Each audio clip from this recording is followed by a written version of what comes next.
Oi, gente. Meu nome é Washington. Eu fui evangélico durante 40 anos ou mais da minha vida. Eu digo que fui evangélico porque eu participei de igrejas, eu vivi dentro de igreja. Nessa trajetória em torno de 40 anos, eu participei de 3 denominações diferentes, né, de 3 segmentos diferentes, mas dentro do próprio, segmento gospel evangélico. Nada que saísse daquele ritmo, daquele rumo ali. E, eu nesses 40 anos, eu sempre fui muito curioso, sempre gostei de estudar muito, sempre gostei de ler muito, sempre gostei de me informar, sempre fui muito curioso. Minha mãe dizia e diz que eu, sempre fui muito curioso desde criança, eu aprendi a ler sozinho, né. Enfim, então, no entanto, eu gostaria de aqui eu vou colocar algumas coisas que, eu aprendi durante o curso de todos esses anos e que eu vinha na minha mente, buscando respostas. E, hoje os meus bons amigos, não vou dizer melhores, né, mas os meus ótimos amigos são amigos que eu digo até 95% dos meus amigos são amigos inerentes dessa corrente evangélica, dessa corrente gospel. Até hoje eu tenho amigos da minha juventude que eu os amo e que sinto também que sou amado. E eu espero que, a partir do momento em que eu der aqui a minha opinião, que essas pessoas continuem a ser meus amigos, né, sociais, humanos, né, não apenas, voltado para a religião, porque às vezes a religião, ela separa até as famílias, né. A pessoa deixa de se relacionar com famílias, deixa de amar família, por causa da religião. Existem pessoas que deixam seus pais, seus esposos, suas esposas. Quantas esposas deixam o marido em casa em dia de domingo porque ele não quer ir à igreja e ela deixa o marido em casa, o marido almoçando sozinho, o marido dormindo sozinho e vai para a igreja. Por quê? Porque lá na Bíblia está escrito que se você não deixar mãe, pai, mulher, tal, por amor de mim, você não é digno de mim, né? Eu acho isso extremamente errado, né? Essa palavra, com certeza, é uma palavra que é antifamília, né? Uma palavra de dilaceração da família. Quantas esposas não deixam seus maridos em casa em dia de domingo? Às vezes o marido vai para a praia, vai jogar bola ou vai fazer alguma coisa, porque a sua esposa não está perto dele. E isso traz rachas em casamento, traz racha em família, né? Quantas vezes as pessoas deixam de participar de festas de ano novo, festa de aniversário, casamento em igreja católica, casamento em centros de espíritas, casamento e aniversários e tal. Às vezes a gente não vai a aniversário de um primo, de uma prima, de um irmão, porque, não vou não, porque ele é espírita, né? Ela é espírita. Eu não vou não, porque o batismo lá é na igreja católica, eu não vou. Então a religião, ela separa as pessoas. Então eu, em cima disso, eu gostaria de pedir, se fosse possível, que a partir da minha opinião, da opinião que eu der aqui neste vídeo, eu não gostaria que você se separasse de mim. Se você se separar, se você não quiser mais gostar de mim, azar é o seu. Beleza, então eu vou perceber que realmente você não gostava de mim. Você gostava da religião a mesma religião pela qual eu participava junto com você. Então, porque você deixa de receber tapinhas nas costas e abraços a partir do momento que você contradiz aquilo que a pessoa acredita, né? O que eu acho extremamente ignorante, né? Eu acho que a gente tem que gostar da pessoa independente do seu credo em particular, né? Então, eu gostaria de falar aqui uma coisa, e essa coisa está eu acho que todos os vídeos que eu lançar aqui agora, neste canal, que eu até mudei de nome, que chama-se Pare e Pense Comigo, eu vou usar como base esse versículo do apóstolo Paulo na primeira carta aos Coríntios, capítulo 13, versos 11. Quando eu era menino, eu pensava como menino, discorria como menino, acreditava como menino, mas depois que eu fiquei homem, depois que eu cresci, eu deixei as coisas de menino, né? Passei a pensar como homem. O apóstolo Paulo disse isso na primeira carta aos Coríntios, capítulo 13, versos 11. Leia lá. Então, é muito normal quando a gente é criança, a gente acredita em Papai Noel, a gente acredita em mula sem cabeça. Quem nunca ouviu uma história de mula sem cabeça? Quem nunca ouviu uma história de lobisomem? Quem nunca ouviu uma história de um monstro embaixo da cama? Quem nunca ouviu uma história de Saci Pererê? A gente acreditava nessas coisas, porque a gente era criança, a gente ficava com medo, assustado, né? A gente fazia qualquer coisa, vou chamar o velho do saco. Vou chamar o velho do saco, e a gente acreditava naquilo e ficava com qualquer velho do saco que a gente via no meio da rua, a gente já ficava, né, naquele negócio. Só que depois você vai crescendo, você vai percebendo que aquelas histórias eram apenas narrativas para te, de alguma forma, para te dominar. Narrativas para que, de certa forma, você ficasse ali, né, obedecesse aqueles mandamentos do papai e da mamãe, não é verdade? Quantas vezes eu já ouvi até mãe dizer assim, você não vai vir comer não, eu vou falar com o dentista, vou te levar no dentista. E as crianças tinham o maior pavor de dentista, né? Coitado do dentista. Meu Deus, o dentista tá fazendo um bem pra criança.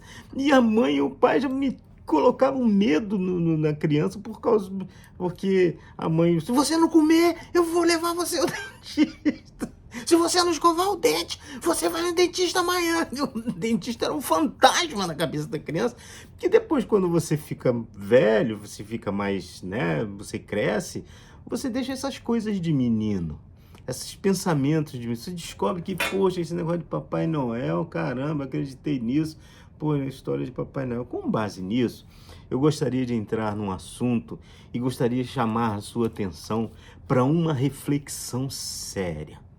Uma reflexão fria, uma reflexão e um pensamento bem assim profundo do ser, né?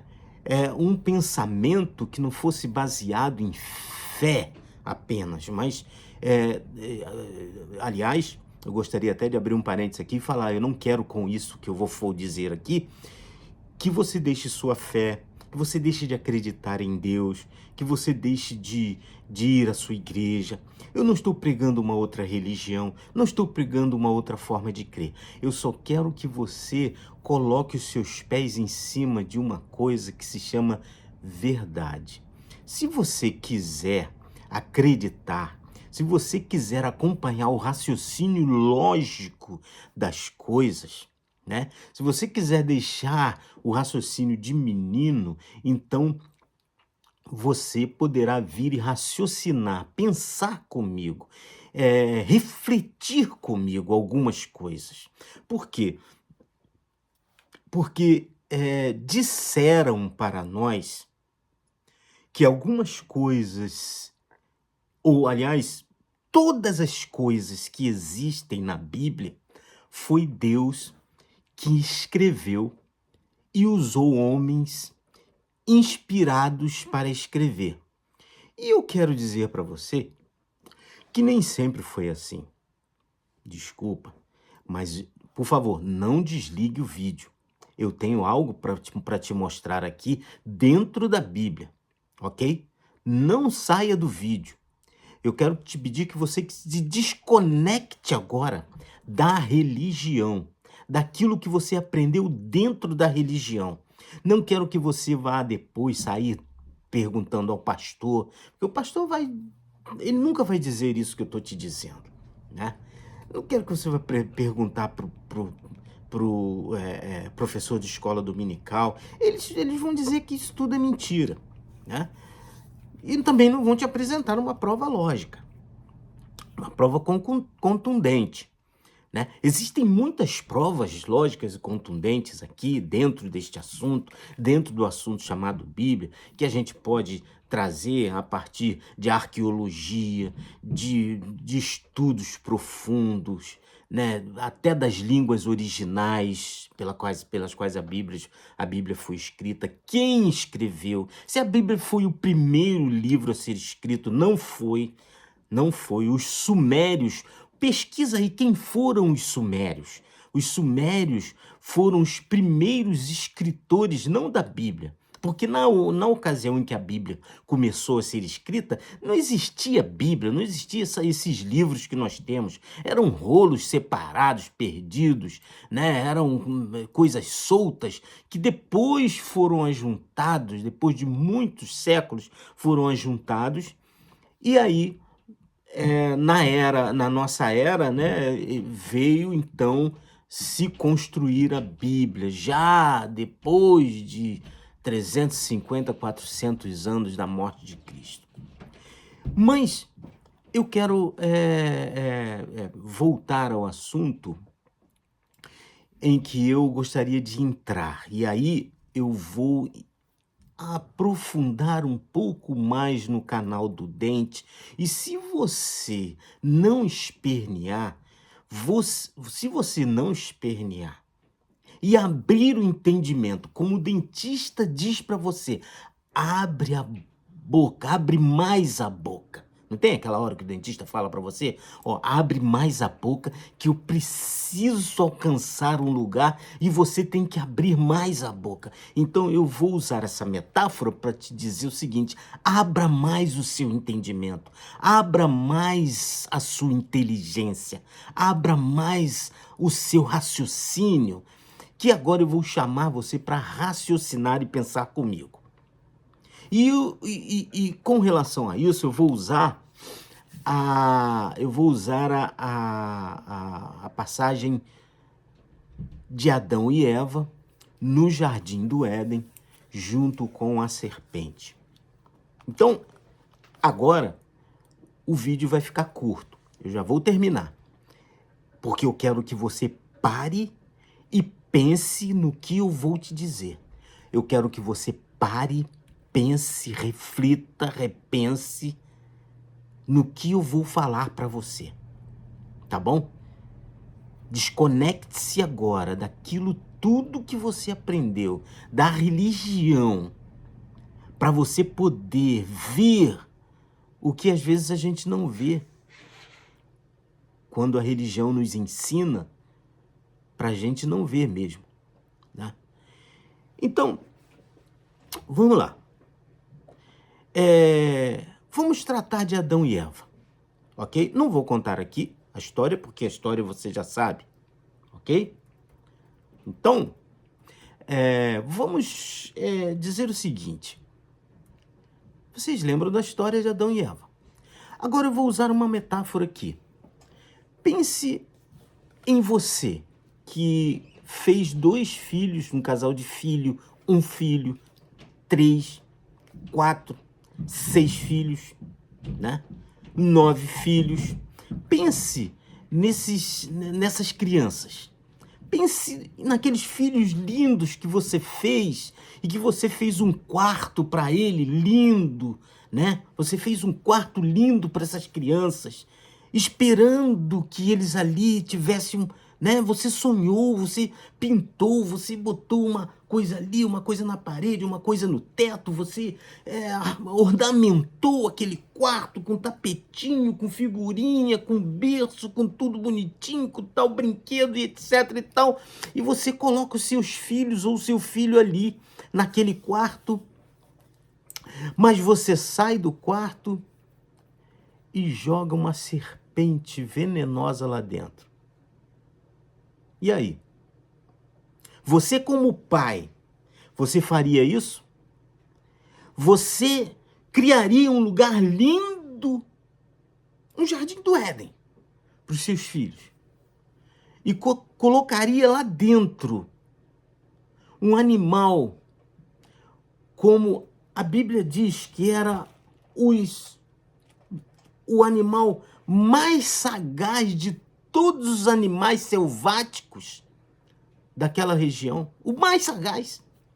Você colocaria essa serpente ali, essa jiboia, que engole gente, que engole cavalo, que engole boi, que engole...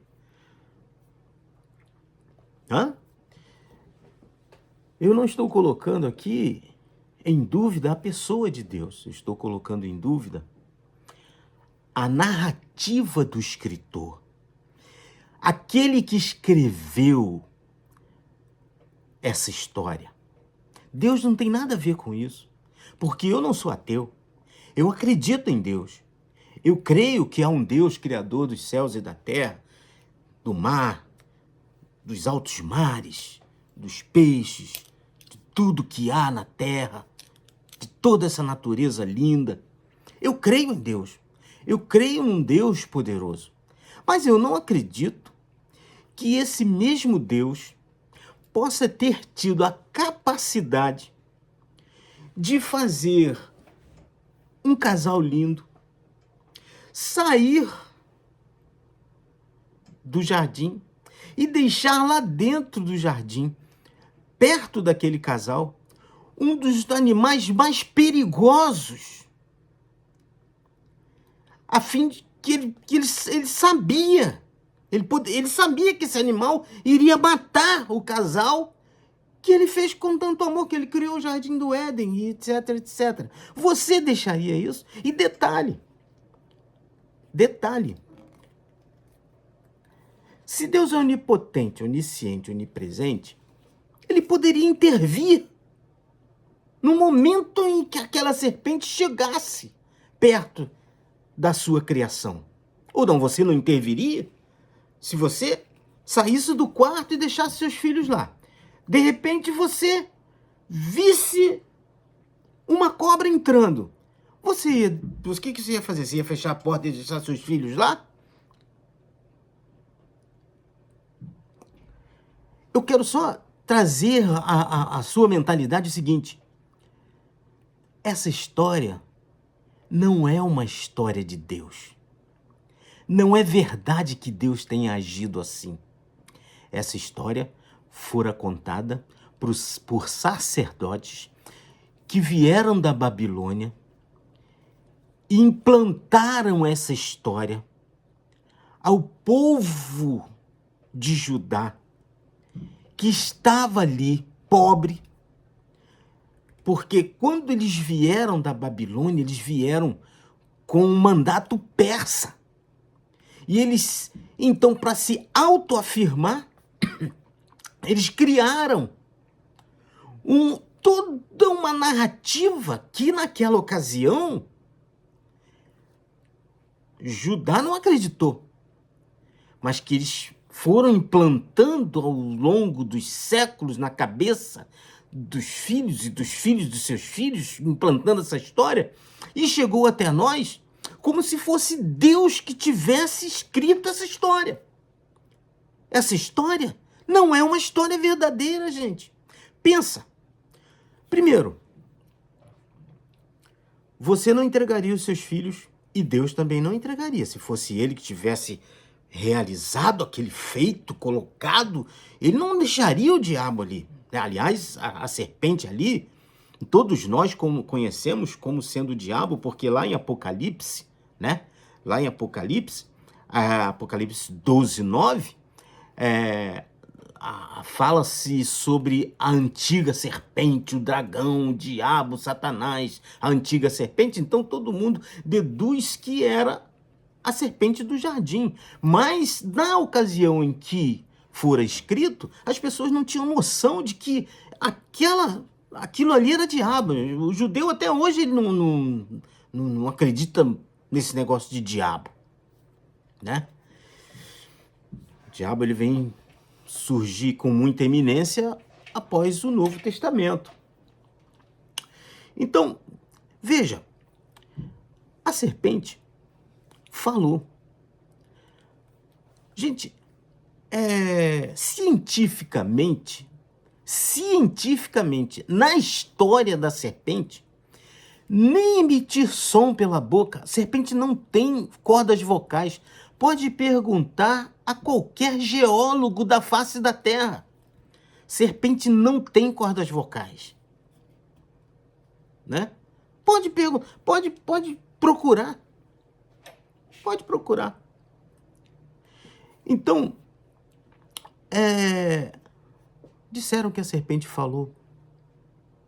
A língua não era o português, era uma outra ali, a língua deles lá, né?